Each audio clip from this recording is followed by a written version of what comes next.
Only 3 Americans were permitted to handle the actual R2-D2. Studios entrusted him with secrets worth millions of dollars. He created the impossibly difficult on MythBusters.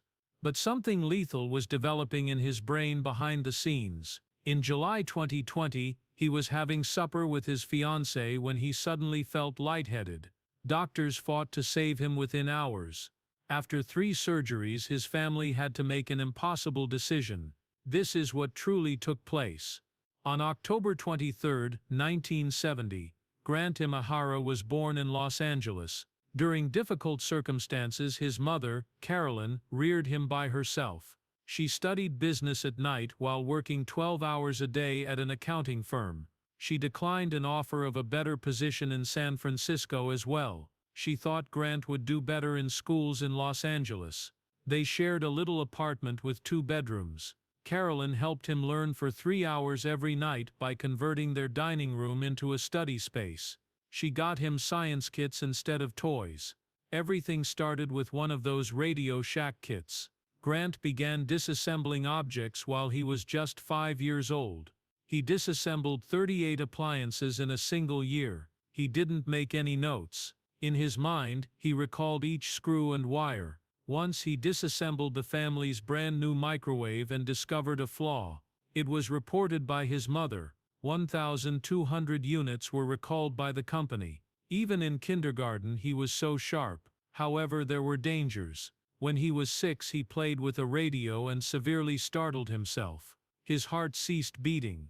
He didn't tell his mom. He did not want his tools taken away by her. The 28th of May 1977 changed everything. Grant went to the theater to see Star Wars. He was 7 years old. He sat motionless for 2 hours. He thereafter just used robot beeps to communicate. It was weeks before he spoke in English again. That summer, he built an R2-D2 out of spare pieces he discovered in trash, skipping 17 days of school. He had around 600 pieces and pages of drawings by August. He hardly slept, reading college-level instructions with a flashlight beneath his blanket. He even changed the PA at his school system to play the theme from Star Wars. It was more effective than before. In any case, he was suspended. Nothing slowed down when Grant started at Crestview Prep in 1984. He received a scholarship in full. He corrected a physics teacher in class when he was 14. He was barred from school science fairs by his sophomore year. Judges believed his projects to be fraudulent. He created Murphy, a robot, in 1986. It made use of an ancient Commodore 64 and components from game consoles. It could navigate the school on its own. This was a long time before such robots became common. However, there was a price. While soldering, he burned his hands. His carpal tunnel syndrome began at age 16. Instead of going to physical education, he hid in a science closet and built robots for over 90 minutes every day. One educator was aware of it and silently consented. He had constructed 13 robots by the time he graduated. The majority of his peers had failed geometry altogether. He intended to become an engineer when he enrolled at USC in the late 1980s. However, he ran into a wall in 1992. He enrolled in too many classes. He became exhausted. He even considered becoming a screenwriter.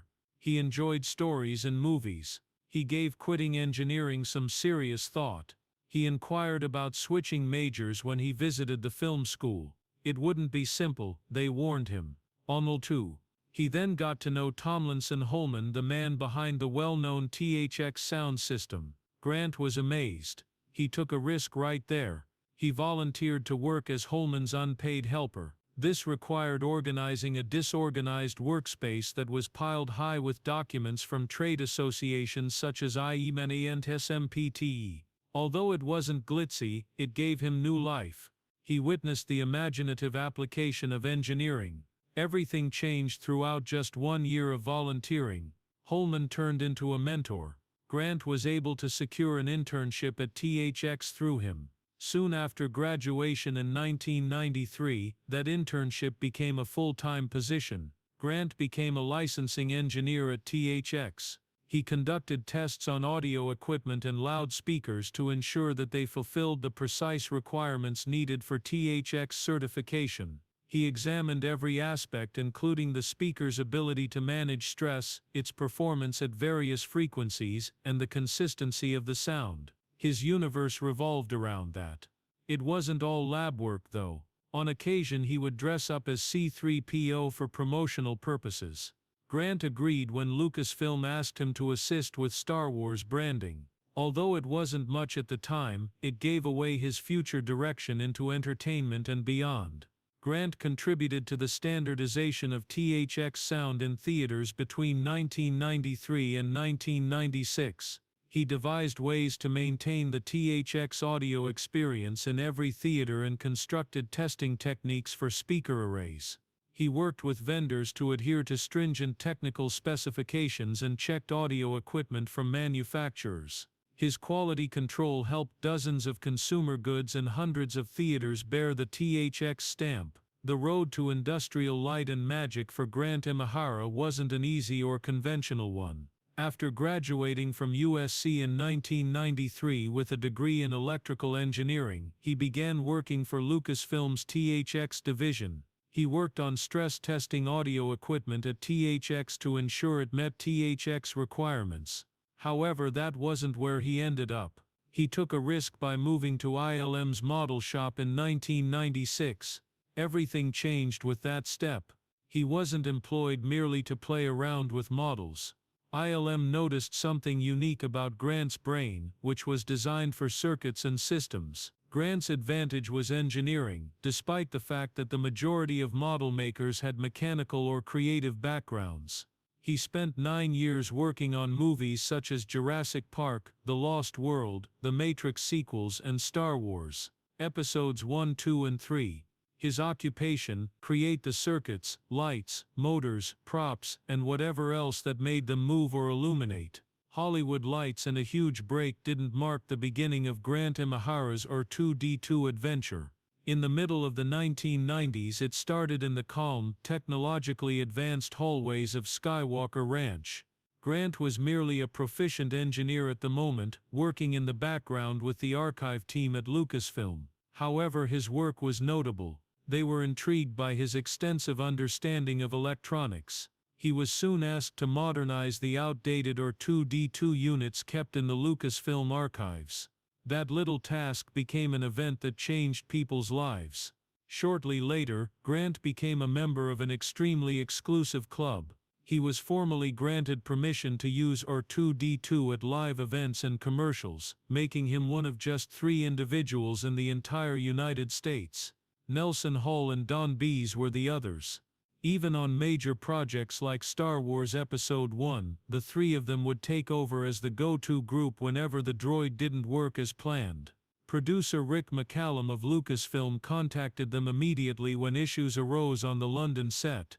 Grant was in the center of his desire for ILM, not just any technicians, to construct a new R2-D2 from the ground up.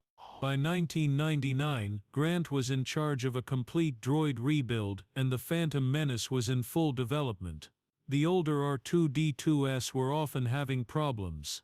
They broke down in the middle of takes, overheated, and stalled on rails. Grant came up with clever, straightforward solutions. To make it roll better on set flooring, he swapped out the little wheels for larger ones. To increase mobility, he then installed a motor from an electric wheelchair. Additionally, he rewired the radio controls and the complete power system himself. It was successful. R2 was now easier to manage and more dependable. Grant's greatest improvement was in the clone attack. Upgrading all 12 R2-D2 units was his responsibility. The flashing logic displays and dome lights were 2 significant improvements. He replaced the outdated, cumbersome halogen system with specially designed LED lights. These lights were small, accurate, and controlled by a unique microcontroller that he had created for Galaxy Quest, another movie. Grant was skilled at repurposing his creations to produce fresh magic. It wasn't easy working on the set. The Phantom Menace's Naboo sequences were particularly difficult. The R2 sets weren't designed to manage the upscale decor and uneven floors. Since the first trilogy, the droids had had trouble with hard surfaces. The driving belts would occasionally become jammed by salt used to mimic snow. Grant's work was more crucial than ever because of that background. McCallum stated that a complete refurbishment of all R2 units was necessary for Episode 2. Grant was in charge of electronics. The paint and physical appearance were handled by Nelson Hall, who also restored R2's distinctive blue hue. Grant was more than a background actor. Grant was given even more responsibility by McCallum when Attack of the Clones began filming in Sydney. He oversaw Anthony Daniels, the actor in the C-3PO outfit, and ran R2 on the set. It demonstrated how confident the team was in his abilities. Outside of work, Grant continued to construct. He made the decision to construct his own R2-D2 reproductions in 2000 after joining a group of ILM acquaintances that included Adam Savage and Fawn Davis. They never replicated any official parts, despite working with the actual thing. Out of sheer reverence for the franchise, they created each item by hand from the ground up. Grant stood out for his commitment to doing things correctly. Fandom wasn't the only factor. It has to do with honesty. From then on, his technical legacy only grew. He contributed to the development of R2 quick-change battery packs for Episode 2. One major issue was resolved by these updated packs. The outdated batteries were unreliable, hefty, and took a long time to charge. R2 was able to spend more time on set and have less downtime thanks to the quick-swap packs. The victory was enormous. Even after Star Wars, Grant remained near R2. He even replicated an odd design element inside the dome in his flawless duplicate. The messy-looking bubbly epoxy was correct. He noticed details that others would overlook. Grant was more than just an engineer working in the background. Only 3 individuals were ever formally designated as R2 technicians by Lucasfilm, including him. The producers referred to him by name when something went wrong. While his teammate worked on R2's cosmetic fixes, he oversaw the whole electronics overhaul in Episode 2. In Episode 1, someone screwed up the tint of blue, thus it was restored to its correct shade. Every little detail counted. Grant's reputation had rapidly increased by 1999. He was elevated to the position of Galaxy Quest's principal model maker. He was in charge of one of ILM's most well-known model-making initiatives just 3 years after entering the company.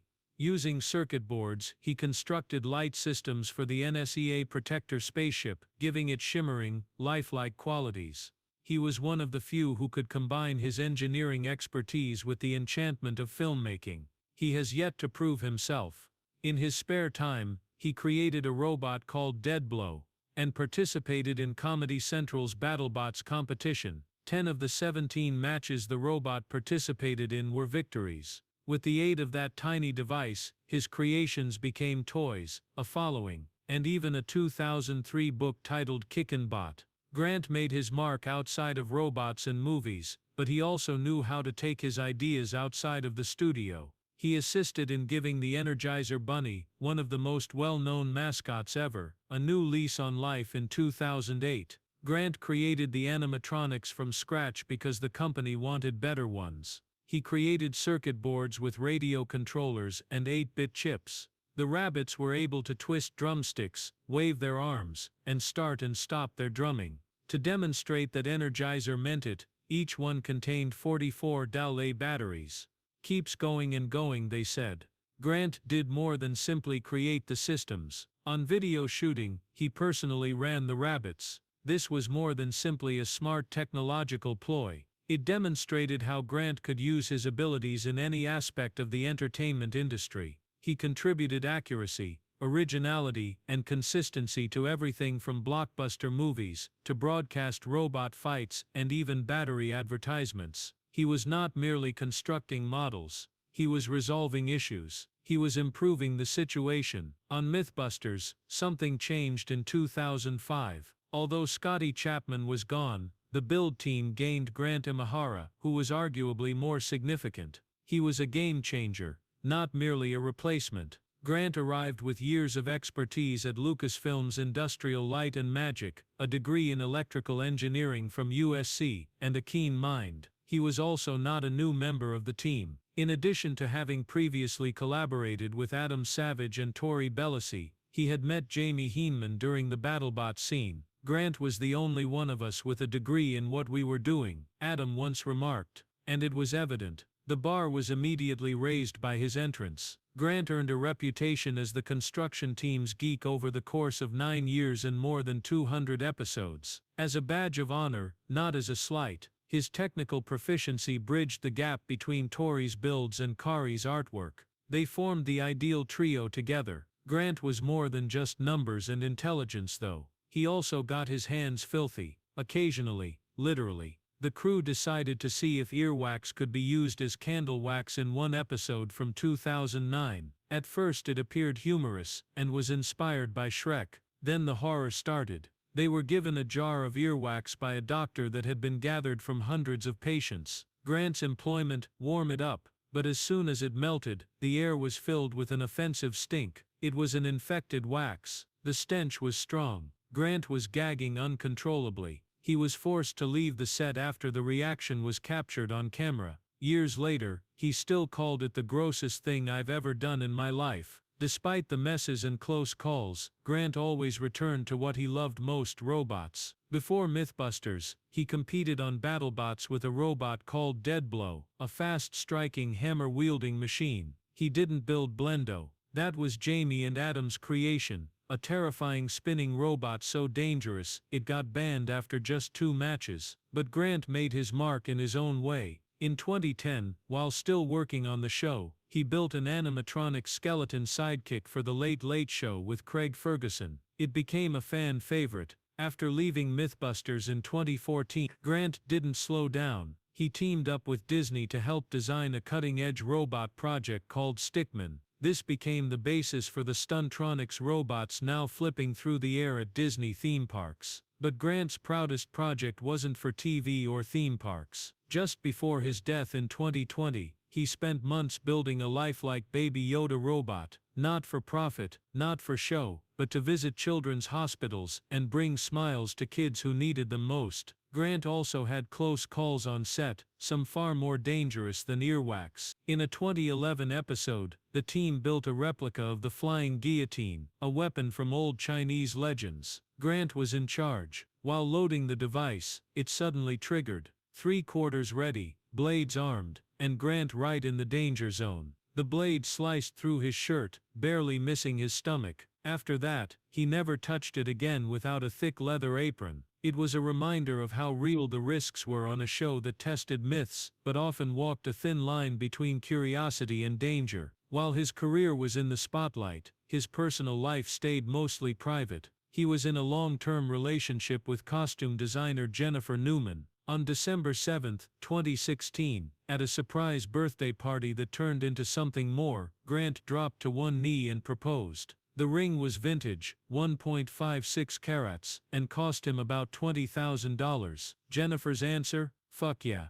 That was them, raw, real and deeply in love. Tragically, Jennifer was by his side during his final moments. It was July 11, 2020. They were eating dinner when Grant suddenly felt dizzy, weak and in pain. Around 9 p.m., he became unresponsive. Jennifer called for help and paramedics rushed him to the hospital. At first, doctors thought they could save him. He had a brain aneurysm. The first surgery went well, but he stayed unconscious. A second procedure followed, but things got worse. By the time doctors prepared for a third operation, they found the damage was too severe. Grant was only 49 when life support was removed on July 13, 2020. His death shook the science and entertainment world. Even in his final year, Grant wasn't just building machines, he was spreading happiness. He spent 3 months creating a fully functional animatronic Baby Yoda. He designed, programmed, and even 3D printed the parts himself. But this wasn't for TV or money. He wanted to take it to children's hospitals to bring joy. He's a happiness maker, Grant said. That's how he saw his work, tools to make others feel better. He also mentored high school students in robotics. Years later, those same kids became mentors too. His impact is still growing. Grant's Japanese-American roots were a big part of who he was. Born in Los Angeles on October 23, 1970, He was raised by his mother Carolyn. His middle name, Masaru, means victory in Japanese. It fit him perfectly. His cultural values, precision, care and quiet strength, showed up in every project. When he appeared on MythBusters from 2005 to 2014, he wasn't just busting myths, he was showing Asian Americans that they could be engineers, creators and stars on screen. He updated electronics on R2-D2, redesigned the Energizer Bunny, and broke barriers every step of the way. Grant Imahara's time on MythBusters ended in 2014, and fans were shocked. For 9 years, he had been a key part of the build team, with Carrie Byron and Tori Bellisi. But things changed behind the scenes. Discovery Channel was cutting budgets. Executives wanted to reduce the build team's screen time and slash their pay. The trio stood their ground. They didn't accept the deal. After the 2014 season, they were out. Adam Savage later said he and Jamie Hyneman didn't agree with the decision. He called it the wrong one. Many fans did too. Without the build team, the show felt empty. Ratings fell, and 2 seasons later, it ended. That mistake cost the show everything. But Grant didn't stop there. In 2016, he reunited with Carrie and Tori for a new show on Netflix. It was called White Rabbit Project and premiered on December 9th. They explored crazy topics, jailbreaks, superpowers, heists, even weird wabi-hoop weapons. Each episode had 6 items to test. They built things, did experiments, and ranked their findings. Viewers loved the energy. The chemistry was still there, but after just 1 season, Netflix canceled it. Insiders said the builds went way over budget. Others thought the show's format, covering too many things at once, felt rushed. Grant was disappointed. He saw it as more than a show. It was a way to keep teaching science in a fun way. Then came something truly magical. In March 2020, Grant showed the world his baby Yoda, but this wasn't a toy. It was a full animatronic figure, lifelike, moving, blinking, tilting. He built it in just 3 months after watching a few episodes of The Mandalorian. Every part was designed, printed, and programmed by him. The head had tiny motors that made the eyes move and blink. The neck could tilt and turn. The ears were a nightmare, heavy, flexible, and stubborn. He had to upgrade the motors several times to get it right. For the skin, he teamed up with a prop maker named Lauren Markland. She painted the silicone and added every single hair one at a time using a needle. It took days, but Grant had a purpose. He made it for children's hospitals. He wanted to bring joy to sick kids. That was the kind of person he was. But there was still one more big thing. Back in 2017, Grant posted a tweet. He said he was working with Disney on a secret project. Fans were curious. In 2018, the secret came out. He was behind a wild new Disney invention called Stickman. It was a robot that could flip through the air like a human stuntman. Just a simple stick figure on the outside, but brilliant inside. A few months later, Disney revealed the next version, Stuntronics. These were advanced robots that could launch into the air, adjust in mid-flight, and land safely. Grant had helped crack the code for how they stabilized. His knowledge of robotics made it happen. And this wasn't just a one-off. Disney planned to use these robots in shows and rides across all their theme parks. The evening of July 13, 2020 started out like any other for Grant Imahara. He was having dinner at home in Los Angeles with his girlfriend. But that quiet night took a terrifying turn.